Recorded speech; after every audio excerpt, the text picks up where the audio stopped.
Sont peut-être moins bonnes, ça dépend pour qui d'ailleurs. En novembre 2014, vous aviez augmenté de 2,5 les tarifs d'EDF, qui en réclamait 5. Le Conseil d'État trouve cette augmentation insuffisante. C'est-à-dire que 28 millions de ménages abonnés devront payer une facture de rattrapage. Combien ? D'abord, j'ai réformé ce système qui était scandaleux d'augmentation systématique et généralisée 2 fois par an. Et effectivement, quand je suis arrivée à la tête de ce ministère, et c'était l'entreprise qui fixait les prix.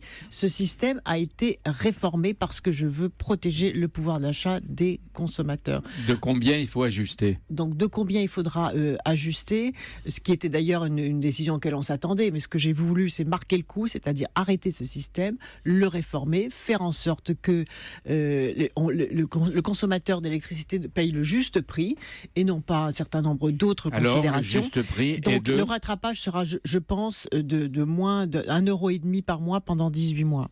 Ça fait au total, Thomas Soto va faire les calculs et nous dira combien ça fait. Ça fait une trentaine d'euros à répartir sur 18 mois. Mais 30 €. Grâce au nouveau système, aujourd'hui, il n'y aura plus d'augmentation au 1er janvier, c'est-à-dire il n'y a plus qu'une seule augmentation par an, décidée par la Commission de régulation de l'énergie, qui n'intègre que les prix réels de production de l'électricité et le financement des énergies renouvelables, qui était avant payé uniquement sur l'électricité, est désormais payé par toutes les énergies, y compris les énergies fossiles, c'est-à-dire celles qui provoquent le réchauffement planétaire. Donc on est maintenant dans un système cohérent, maîtrisé. Mais on ne peut pas échapper aux augmentations de tarifs, puisque jusqu'à présent, les tarifs sont bas. Si, il peut y avoir des baisses de tarifs également, puisque c'est en fonction de non seulement du coût de production de l'électricité, mais aussi des cours mondiaux de l'énergie, qui parfois ont tendance à baisser. Le gaz, par exemple, souvent, à un prix qui baisse. Ça a été le cas. Et pour les tarifs 2016-2017, de combien sera l'augmentation ?